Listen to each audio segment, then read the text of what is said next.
सीता जी थी, श्री रामचंद्र की पत्नी, वनवास में थे, कुटिया बनाकर रह रहे थे। एक बगीची भी बना रखी थी, छोटी सी फुलवाड़ी सी फूलों की।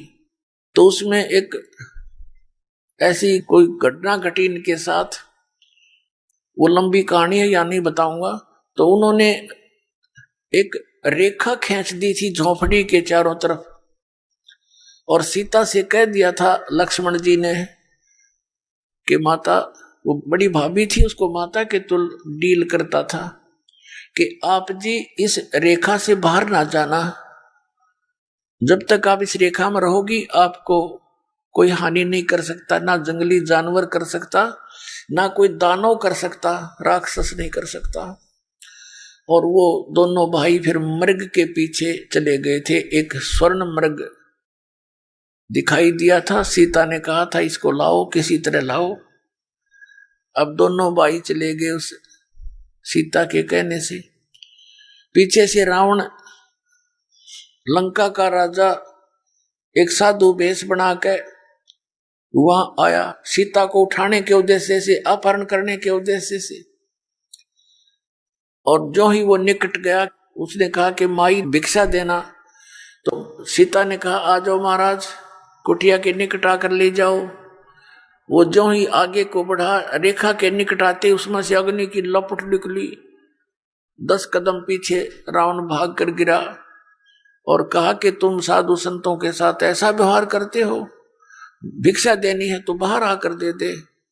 अब सीता ने अपनी जीव सोच से सोचा था कि फर्क पड़े है, साधु है, अभी दे आती हूं भिक्षा, अभी आ जाती हूं वापस। अब वह भिक्षा लेकर बाहर को चली, रेखा पार कर गई, और जो ही भिक्षा डालने लगी उसने बाजू पकड़ ली यहीं से और गेर ली कंधे पे, जा पिटकी 9 लखा बाग में। उसकी जरा सी लगी, क्या फर्क पड़े, और के नाश करा दिया उसने। वो मूर्ख थे तो ये कह कर गए थे इससे बाहर मत जाना, तेरे को हानि हो जाएगी। और फिर कितना नाश कराया, करोड़ों व्यक्ति मारे गए, तब उसको छुटवा के लाए। तो पुण्यात्माओं, ऐसे ये मर्यादाएं हैं। ये लक्ष्मण जैसी रेखा समझ लेना जो मालिक ने बता रखी है। आन उपासना नहीं करनी, बीड़ी शराब मांस तंबाकू छूना भी नहीं है, किसी और देव पर आसक्त नहीं होना, हमने पति भरता पद पर आना है। जैसे जो पति भरता पति से राती, आन पुरुष नहीं भावे, बस पीहर में सुरत परितम में, ऐसे ध्यान लगावे। पति भरता पत्नी अपने पति के अतिरिक्त किसी भी पुरुष से, वो किसी प्रकार का भी, उसको कोई वस्तु वांछित नहीं होती। कहने का भाव यह है, चाहे कोई सोने का स्वर्ण का बन करके पुरुष खड़ा हो जा, उसमें उसका पति वाला भाव नहीं हो सकता। तो ऐसे ही हम अपने कबीर परमात्मा और पूर्ण परमात्मा कबीर साहिब जी के अतिरिक्त किसी भी देव से, किसी भी अन्य देवता से, भगवान से हम कोई भी वस्तु नहीं मांगे।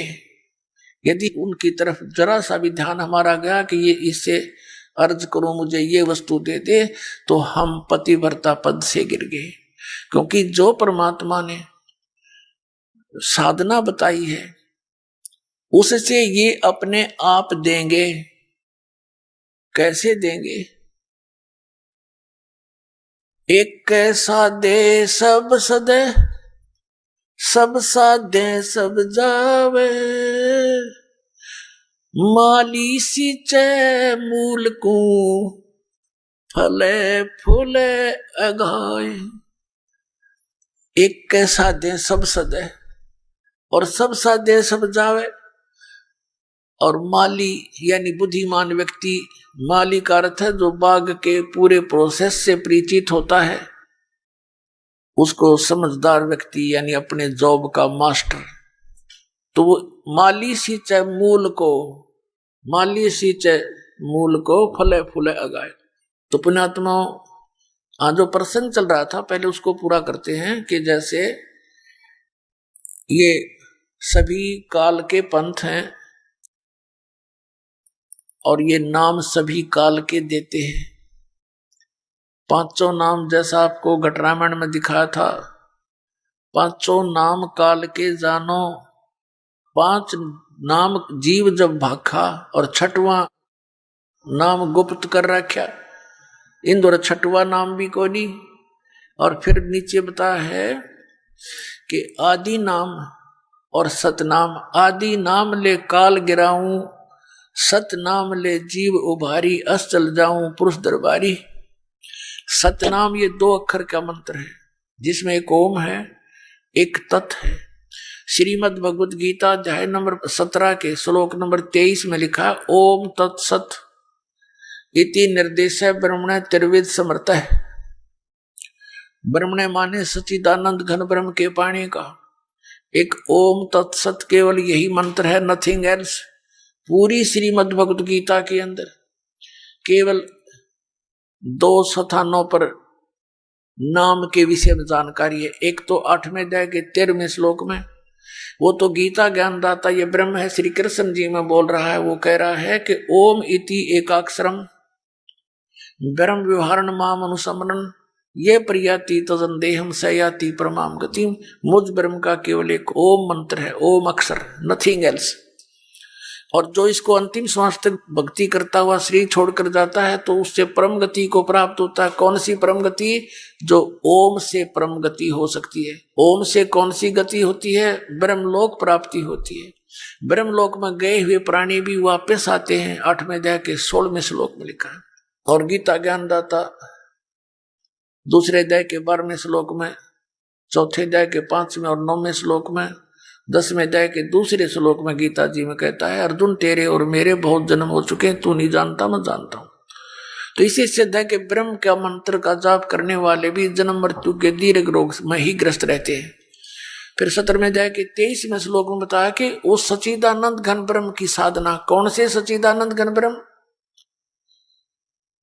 8वें अध्याय के प्रथम मंत्र में अर्जुन ने पूछा कि हे प्रभु, आपने 7वें अध्याय के 29वें श्लोक में जिस तत्ब्रह्म के बारे में कहा है कि उस तत्ब्रह्म को जानकर, सारे अध्यात्म ज्ञान को जानकर और सभी कर्मों से परिचित व्यक्ति केवल जरा और मरण से छूटने का ही प्रयत्न करता है। जरा माने बुढ़ापा और मरण माने मृत्यु।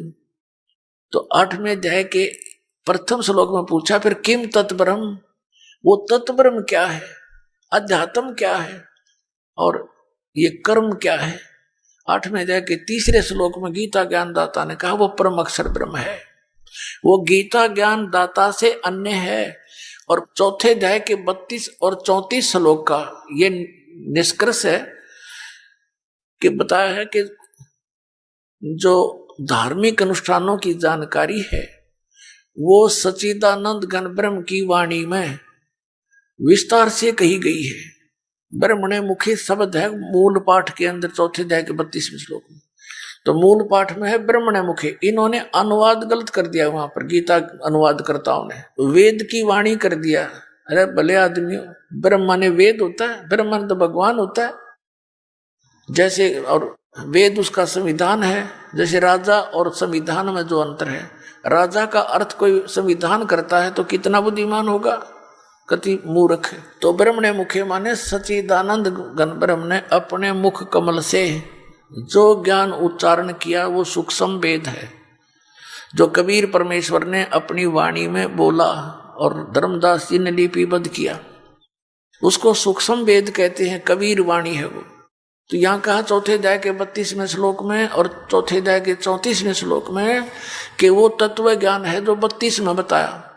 और 4 अध्याय के 34 श्लोक में कहा कि उस तत्व ज्ञान को गीता ज्ञान देता कहता मैं नहीं जानता, उसको तो तत्वदर्शी संतों के पास जाकर समझ, उनको दंडवत प्रणाम करने से। गीता ज्ञानदाता पूरी गीता जी में अपने विषय में 18वें अध्याय के और 65वें श्लोक में कहे कि मुझे नमस्कार, मुझे नमस्कार कर, मुझ में भाव वाला हो, मुझे ही प्राप्त होगा, मेरी पूजा कर। और यहाँ कहता है कि उनको दंडवत प्रणाम कर। केवल तत्वदर्शी संत को ही दंडवत प्रणाम का विधान है। वो अपने लिए भी कहता मुझे नमस्कार कर और दंडवत प्रणाम उनको कर। और वो तत्वदर्शी संत फिर तुझे उस परमात्म तत्व का ज्ञान कराएंगे। तो 15वें अध्याय के 1 से 4 और 16-17 श्लोक में बताया है कि उल्टा लटका हुआ संसार रूपी वृक्ष है। इस संसार रूपी वृक्ष की समझो ऊपर तो जड़ है, वो तो परोक्ष है, वो दिखाई नहीं देती जड़। जैसे पृथ्वी में वृक्ष की जड़ दिखाई नहीं देती, नीचे जो जमीन से तुरंत बाद हिस्सा दिखाई देता है, पार्ट ऑफ द ट्री, उसको तना बोलते हैं। और उससे ऊपर फिर मोटी शाखा होती है, और उस मोटी शाखा के फिर आगे मोटी डार होती है, उस डार के फिर शाखा होती है, शाखाओं के फिर पत्ते होते हैं। तो ऐसे बताया है कि जो इस उल्टे लटके हुए संसार रूपी वृक्ष की ये सभी स्थिति क्लियर कर दे, तना कौन भगवान है, जड़ कौन भगवान है, डार कौन है, शाखा कौन है, पत्ते क्या है, स वेदवित ऊर्ध्व मूलम अधः शाकम यो अस्तवत्थम प्राहु अव्यम। अब क्या बताया है कि उल्टा लटका हुआ संसार रूपी वृक्ष, जो ऊपर को जड़ और नीचे को अधः शाखम, ये एक अविनाशी पीपल का वृक्ष जानो।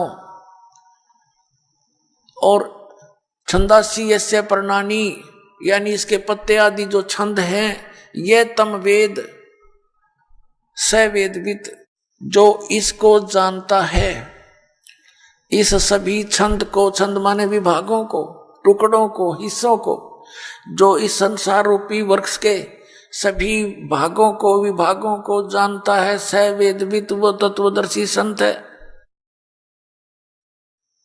अब ये जानकारी किसने बताई? उस जगत गुरु तत्वदर्शी संत रूप में प्रगट परमेश्वर कबीर देव जी ने आज से 600 वर्ष पहले जो एक संत की भूमिका करने आता है, यथार्थ ज्ञान देने के लिए यहाँ प्रगट होते हैं, जिसके विषय में वेद गवाही देते हैं कि वो परमात्मा ऐसी लीला करता है। वो सतलोक में रहता है, ऊपर सचखंड में साकार है, नर आकार है, राजा के समान देखा जाता है। वहां से गति करके नीचे संसार में आता है, अपनी अच्छी आत्माओं को मिलता है, उनको उपदेश देता है, यथार्थ ज्ञान बताता है। ये उद्देश्य होता उसका आने का। तो उसी आधार से परमेश्वर सतपुरुष कबीर देव जी, कबीर साहब काशी के अंदर एक दानक की भूमिका की और साथ में तत्वदर्शी संत की भूमिका भी की। और परमात्मा सतपुरुष तो 6 ही थे।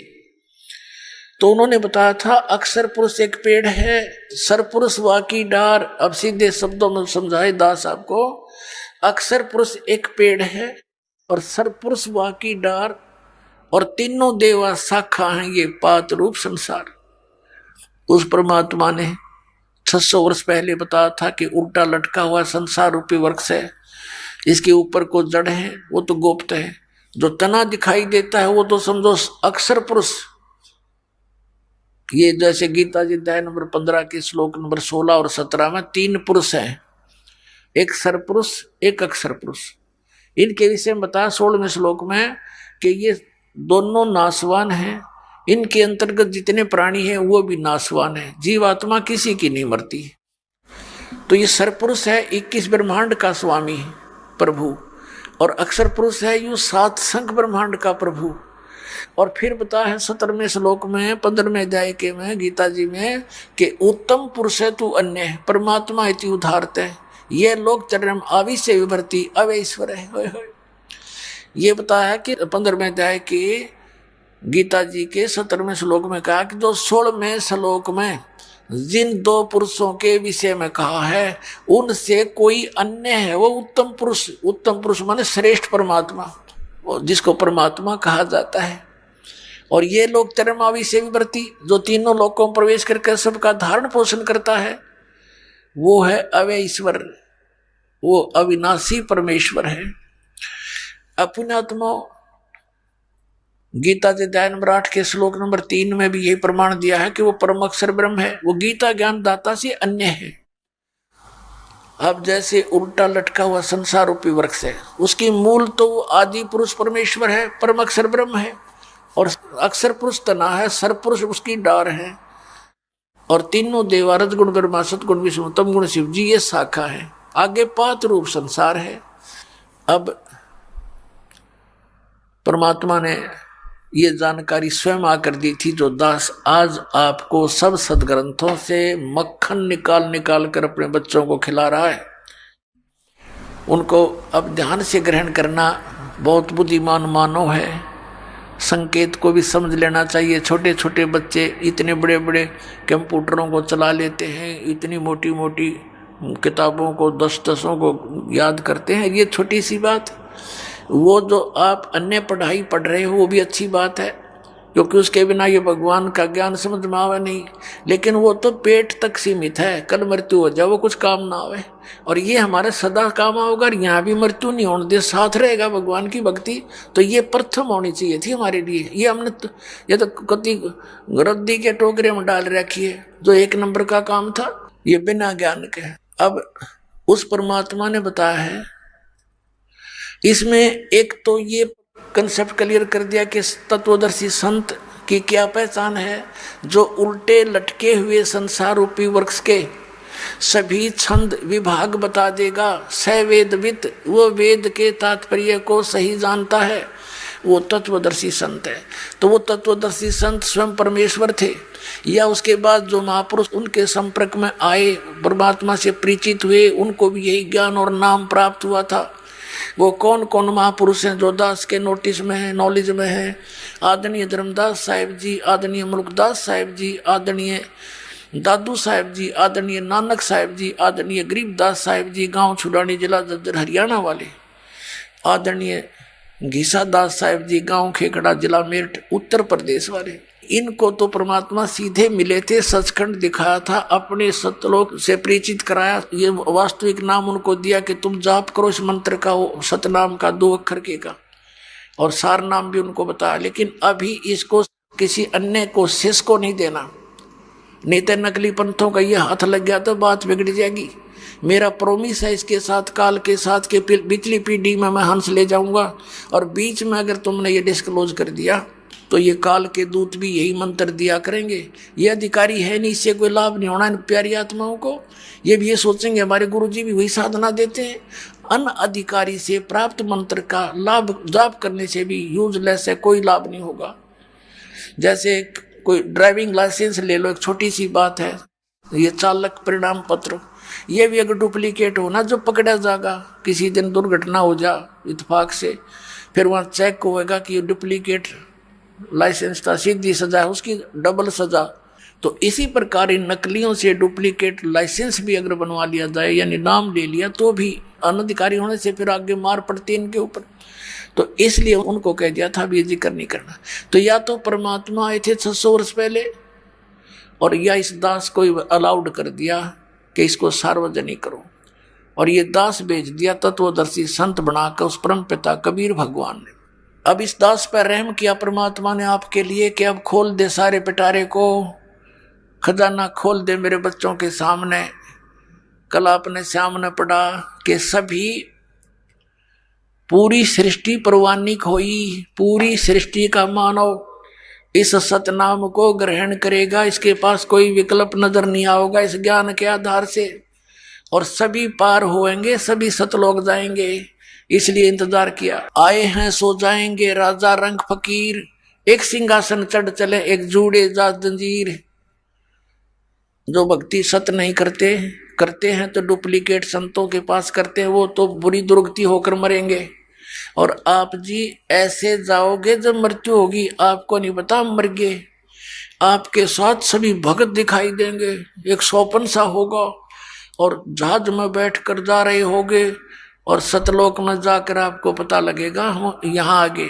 क्योंकि परमात्मा वो काल के सब दावों को समझता है कि इनको यदि थोड़ी सी भी मृत्यु के समय अपने घर की परिवार की याद रहेगी तो उल्टा जन्म लेना पड़ेगा। ये विधान है यहाँ का, जहाँ आशा तां बासा होई।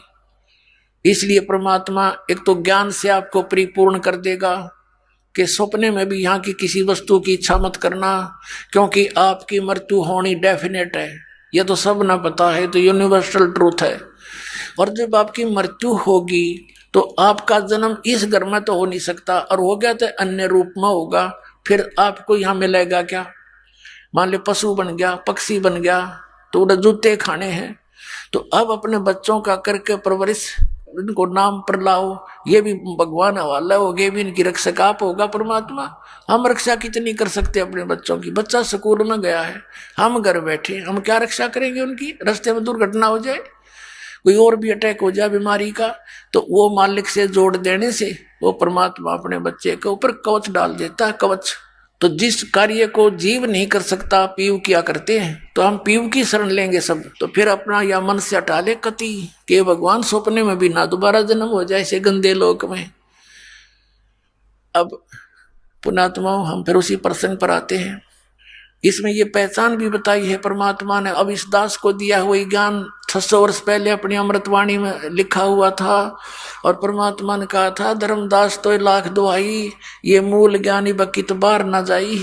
मूल ज्ञान बार जो पढ़ी बिचली पीढ़ी हंस नीतर ही, और इस मूल ज्ञान को तब तक छुपाई जब तक ये द्वादश पंथ ना मिट जाई।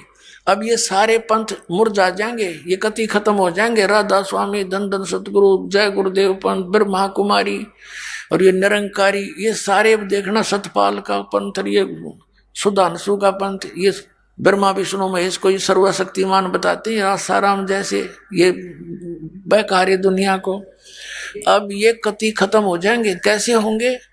जैसे पहले हम किसान परिवार में जन्म था दास का, खेतों में देखा करते थे, वर्षा होती थी, कहीं पर आम के पौधे उग जाते थे, कहीं पर नीम के, तो हम कहीं कहीं से उनको निकाल लाते थे जमीन से अपने खेतों में लगाने के उद्देश्य से। तो किसी की निकालते समय मिट्टी हटगी, जड़ दिखाई देगी, तो दूसरा साथी यूं कहा करता तेरा पौधा ना जामे भी नहीं लगेगा, क्यों कि इसकी जड़ राम ने देख ली, इसकी जड़ राम ने देख ली, यानी मिट्टी हटगी और साफ होगी, दोबारा लाया करते, संभाला करते, पानी पात डालना नहीं पाते थे, तो वो सूख जाया करते थे, लगाते अवश्य थे उनको, वो सूख जाते थे। तो इन सभी पंथों की जड़ दास ने राम को दिखा दी, यानी थारे ताई दिखा दी। अब ये सारे मुरझा जाएंगे, कुछ दिनों में देख लियो, टोल के टोल आवेंगे, नो झुंड के झुंड रोते आया करेंगे। अब कितने दिन रोकेंगे इनको? झूठ बोल बाल के, झूठे आदेश दे करके। सबको भगवान चाहिए, सबको मोक्ष की आवश्यकता है, सबके घरों में दुख है, सुख केवल परमेश्वर दे सकता है, वो सुखदायी परमात्मा केवल कबीर साहिब है और कोई भगवान नहीं है। अब प्रसंग चल रहा है कि इसमें एक पहचान बताई है कि उल्टे लटके संसार रूपी वृक्ष के सभी भाग बता देगा, वो तत्वदर्शी संत है। फिर 15वें अध्याय के 4थे श्लोक में कहा कि तत्वदर्शी संत की प्राप्ति के उपरांत परमेश्वर के उस परम पद की खोज करनी चाहिए, जहां जाने के बाद साधक फिर लौटकर कभी संसार में नहीं आता। ये है वो पूर्ण मोक्ष, और उसी की भक्ति करो और की नहीं। गीता ज्ञानदाता स्वयं कहता अपनी भक्ति को भी रिजेक्ट करता है कि उसी की साधना करो। फिर 15वें अध्याय के 17वें श्लोक में बताया कि उत्तम पुरुष तो अन्य है, जो 16वें श्लोक में सर्व पुरुष और अक्षर पुरुष के विषय में जानकारी है, उनसे भी अन्य है वो परमात्मा, और उस तीनों लोक को प्रवेश करके सबका धारण पोषण करता है। यानी पूरे के पूरे वृक्ष को जड़ से आहार मिलता है, जो टहनियों तक जाता है और पत्तों तक। तो इसी प्रकार सबका पोषण करने वाला मूल है, वो जड़ है वृक्ष की। तो मूल परमात्मा सतपुरुष है, वो कबीर देव है। उस कबीर परमेश्वर से ही सब पूरे ब्रह्मांडों को आहार मिलता है, उसी से ये सब अपनी कर्म वर्क डन सभी वहीं से मिलता है, और सभी का वो एकमात्र दाता है। अब प्रसंग चल रहा है कि 8वें अध्याय के एक में अर्जुन ने प्रश्न किया, उसका उत्तर दिया 8वें अध्याय के 3रे श्लोक में। अर्जुन ने पूछा किम तत्ब्रह्म, जो आपने 7वें अध्याय के 29वें श्लोक में बताया गीता में कि उस तत्ब्रह्म को जानकर केवल प्राणी जरा मरण से ही छूटने का प्रयत्न करता, यहाँ की किसी वस्तु में इच्छा नहीं रखता। वो किम तत्ब्रह्म 8वें अध्याय के 3रे श्लोक में कहा है कि वो परम अक्षर ब्रह्म है। अब 15वें अध्याय के 17वें श्लोक में वो ब्रह्म की तरफ कहा है। 8वें अध्याय के 13वें श्लोक में गीता ज्ञानदाता कहता मेरा तो केवल एक ओम अक्षर है, नथिंग एल्स।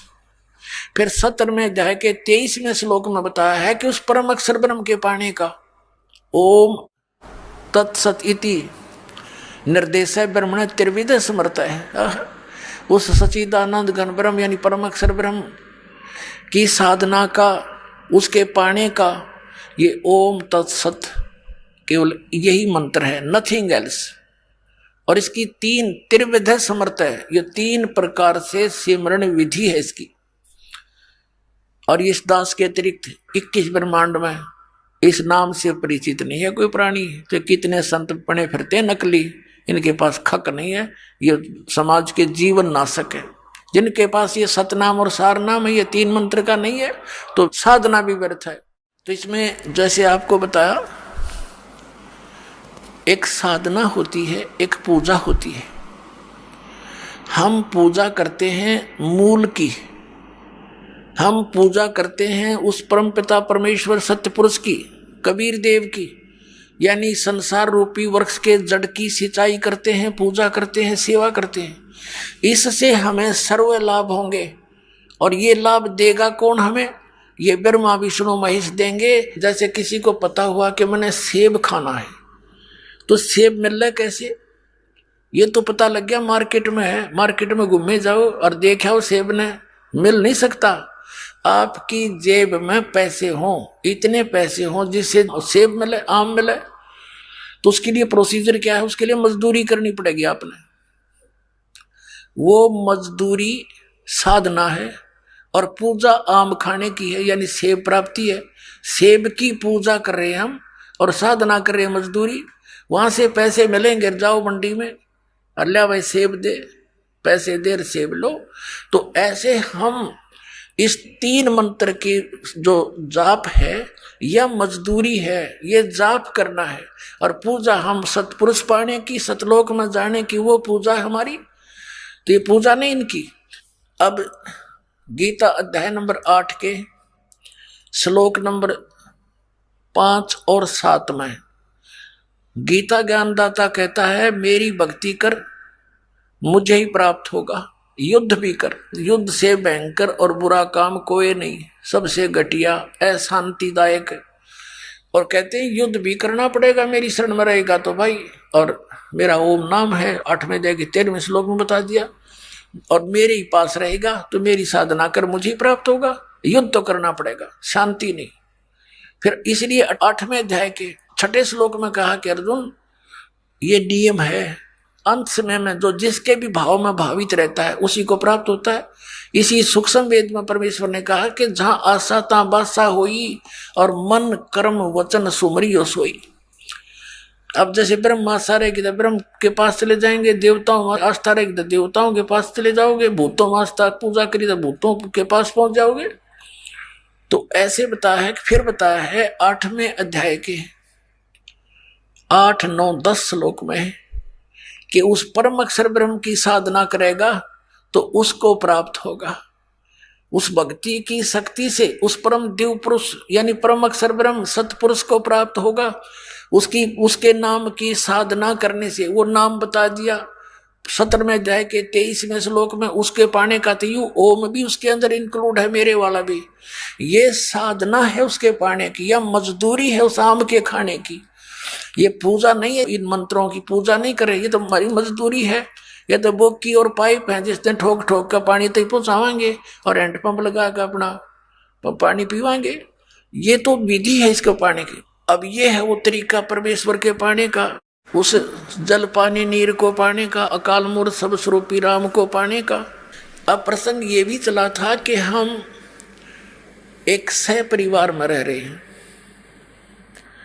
ये हमारी ज्वाइंट फैमिली है, और इसमें हम सबका आदर सत्कार करेंगे, लेकिन पूजा अपने पति की करेंगे।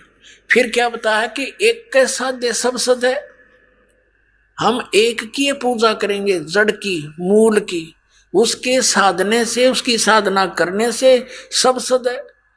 ये सारा पौधा पेड़ बनकर हमें फल फूल से लदपद हो जाएगा।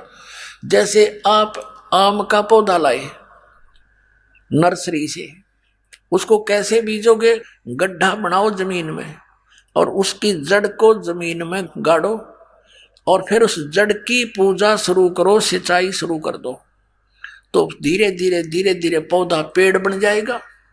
और पेड़ के फिर बताई परमात्मा ने कि अक्षर पुरुष एक पेड़ है, तना जो बाहर दिखाई देता है वो पूरा वृक्ष है। अक्षर पुरुष एक पेड़ है, निरंजन वा की डार यानी सर पुरुष वा की डार, और तीनों देवा शाखा है ये पात रूप संसार। ये देखिएगा गीता जी अध्याय नंबर 15 का श्लोक नंबर 1 से 4 और 16 17 का एक निर्णायक ज्ञान है जो इस चित्र से आसानी से समझ में आएगा, आपको आसानी से समझ में आएगा आपके। अब देखिएगा ये है पूरा संसार रूपी वृक्ष, और ये जो जमीन से बाहर दिखाई देता है ये समझो आपने पेड़ दिखाई दे रहा है। तो अक्षर पुरुष ये परब्रह्म कहलाता है। ये तो समझो तना है, और ये सरपुरुष वा की डार ज्योति निरंजन जिसे कहते हैं, सरपुरुष वा की डार, और तीनों देवा शाखा हैं। ओए होए, ये तीनों देवा शाखा हैं, ये पात्र रूप संसार है। रजगुण ब्रह्मा, सतगुण विष्णु, तम गुण शिव जी, तो ये शाखा है संसार रूपी वृक्ष की, और ये पात्र रूप संसार हम यहाँ पर आगे हैं इससे। और ये मूल कौन है? ये परम अक्षर ब्रह्म है, ये पूर्ण ब्रह्म है, सतपुरुष है, परम अक्षर ब्रह्म है, ये कबीर देव है, कबीर साहब है। अब यहां देखिएगा इसके, ये परम अक्षर ब्रह्म है, पूर्ण ब्रह्म, इसको परमेश्वर कहो, परम अक्षर ब्रह्म कहो।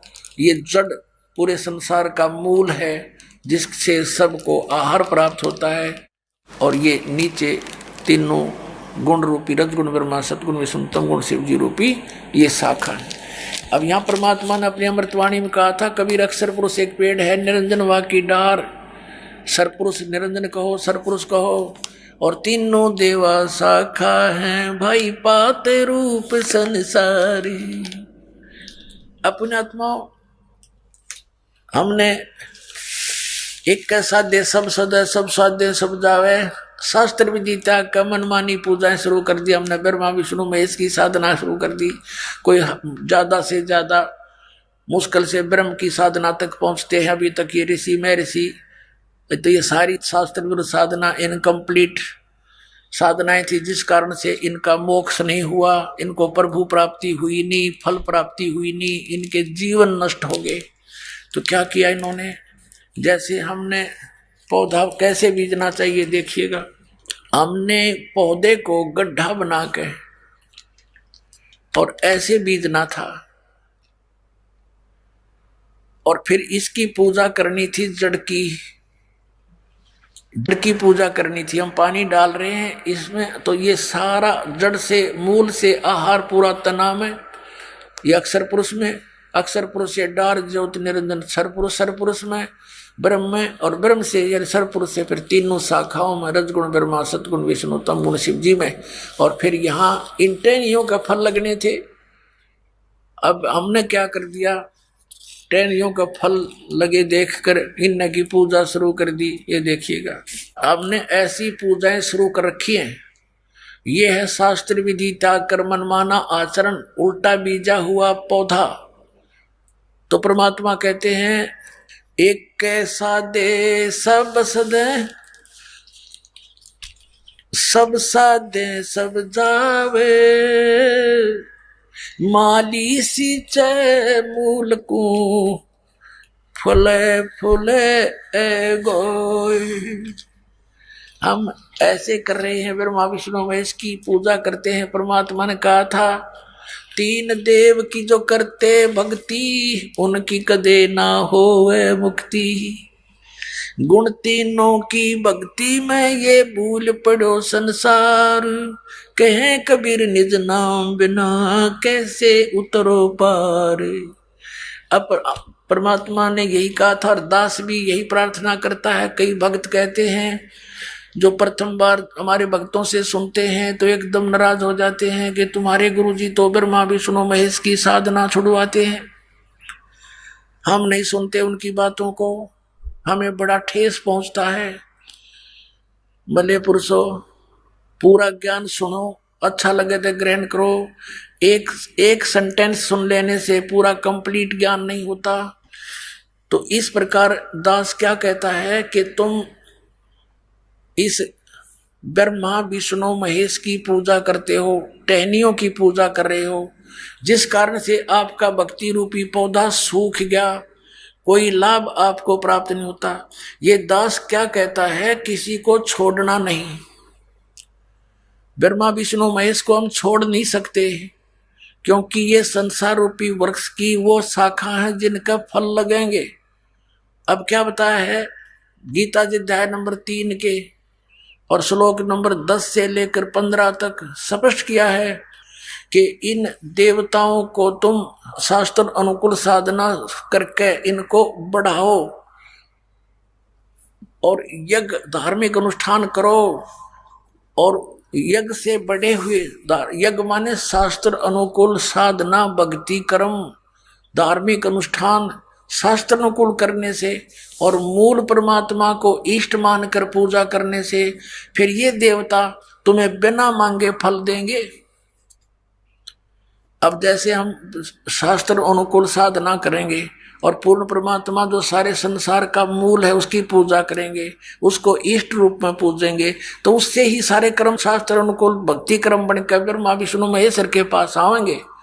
ये तो क्लर्क समझो हमारे यहाँ के परमात्मा के, और ये हमें फिर आगे फल देंगे। जितने जिसकी वर्क डन है, कमाई है, सारा कुछ कमाई जोड़ जाड़ के सारे मेहनत, सारे तनख्वाह पूरे महीने की क्लर्क कैशियर के पास आ जाती है और जाकर सब वहाँ कैशियर से लेते हैं। लेकिन वो मेहनत उसने जहाँ कर रखी है उतनी हाजिरी मिलेंगी, उतनी तनख्वाह मिलेगी। वो कैशियर उसमें घटा बढ़ा नहीं सकता, एक नया पैसा भी कम नहीं कर सकता आपका। तो ये स्थिति है ब्रह्मा विष्णु महेश की। तुम लागे कैशियर की पूजा करने, और वो जहाँ मेहनत करनी थी वह नौकरी छोड़ दी जहां से वो तनख्वाह बन का हुई थी। अब देखना श्रीमद् भगवत गीता, इसके जयदयाल गोविंद का अनुवादक है, गीता प्रेस गोरखपुर से प्रकाशित है। इसके अध्याय नंबर 3 के श्लोक नंबर 10। अब इसके अध्याय नंबर 3 देखिएगा, इसमें क्या बताया है श्रीमद् भगवत गीता, और इसके श्लोक नंबर हम 4 में देखते हैं, तीसरे अध्याय के गीता जी का, कि मनुष्य ने तो कर्मों का आरंभ किए बिना निष्कर्मता, यानी ये तो अपनी सोच निष्कर्मता को प्राप्त होता है, और न कर्मों को त्याग मात्र से सिद्धि, यानी कोई सिद्धि को प्राप्त होता है जिसके कार्य सिद्ध ना हो, सांख्य योग निष्ठा ये नहीं। 5वें में क्या कहा है कि निसंदेह कोई भी मनुष्य किसी भी काल में क्षण मात्र भी बिना कर्म किए नहीं रहता, क्योंकि सारा मनुष्य समुदाय प्रकृति जनित गुणों द्वारा परवश हुआ कर्म करने के लिए बाध्य किया जाता है। अब 6 में क्या कहा है, जो मूढ़ बुद्धि मनुष्य समस्त इंद्रियों को हठ पूर्वक ऊपर से रोककर मन से इंद्रियों के विषयों को चिंतन करता रहता है, वह मिथ्याचारी दम्भी कहता है। यानी जो एक स्थान पर बैठकर हठ योग करता 2.5 घंटे सुबह 2.5 घंटे शाम ने, कहते वो बकवाद कर रहा है, वो तो अपने पता नहीं क्या सोचा है। ये कभी हो ही नहीं सकता कि यहाँ कोई ऐसी कोई साधना करके सफल हुआ हो। आगे देखो 7वें में, वो तो पाखंडी कहा जाता है। किंतु ये अर्जुन जो मन से इंद्रियों को वश में करके अनासक्त हुआ, समस्त इंद्रियों द्वारा कर्म योग का आचरण करता हुआ, यानी काम करते करते और मन न रोक के बकवादा में ना ला के भक्ति करे, कर्म योग यानी काम करते करते साधना करना, नॉन एज कर्म योग आचरण करता हुआ श्रेष्ठ है।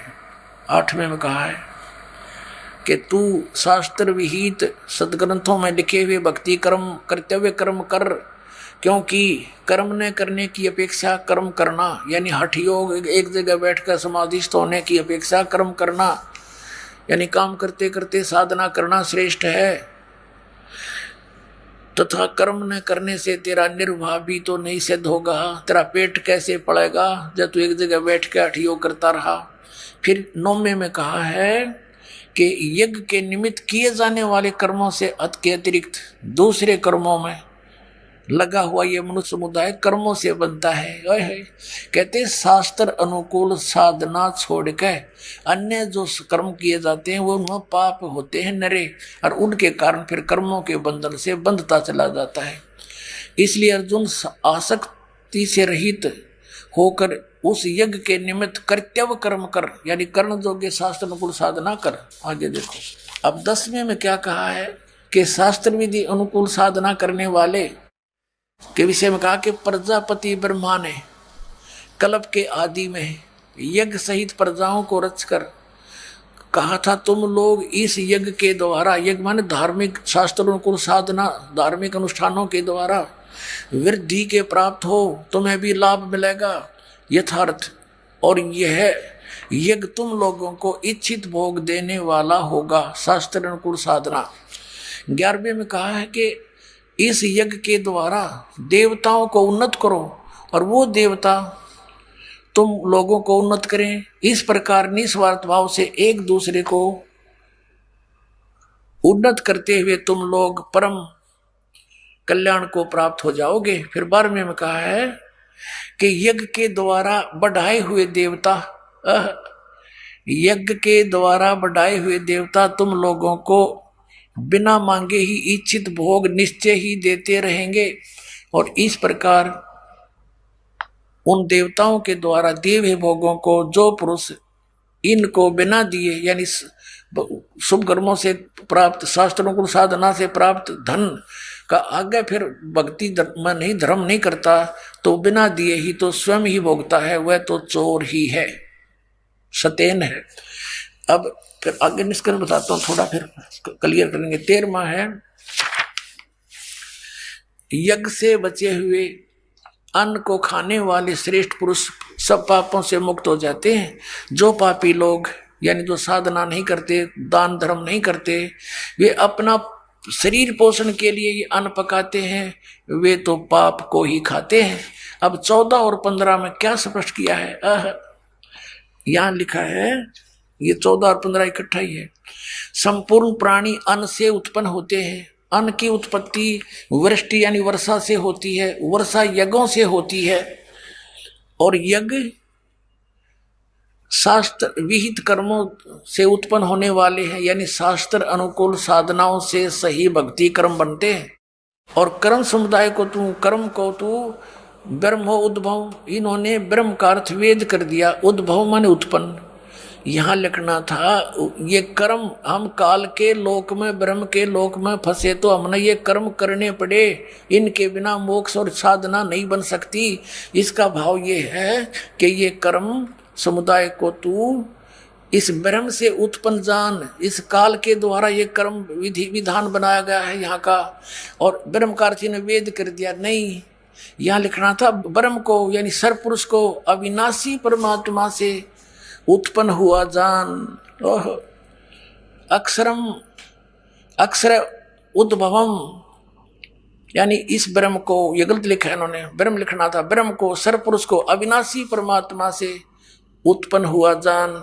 इससे सिद्ध होता है कि सर्वव्यापी परम अक्षर ब्रह्म, सर्वगतम ब्रह्म, ये ओनली ब्रह्म नहीं है, इसके साथ परम ब्रह्म, सर्वगतम ब्रह्म, परम अक्षर ब्रह्म, सर्वव्यापी परम अक्षर ब्रह्म परमात्मा ही सदा यज्ञों में प्रतिष्ठित है।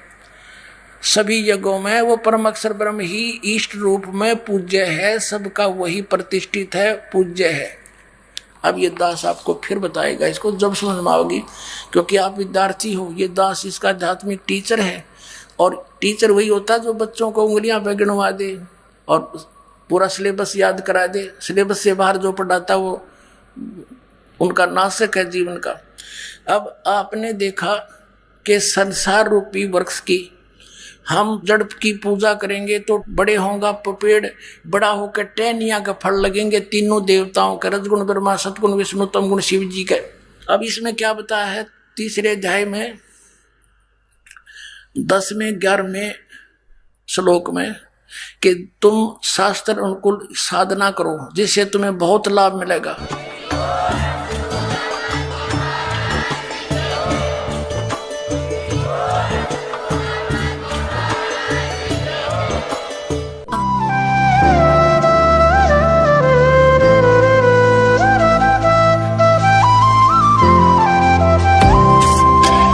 सत सही।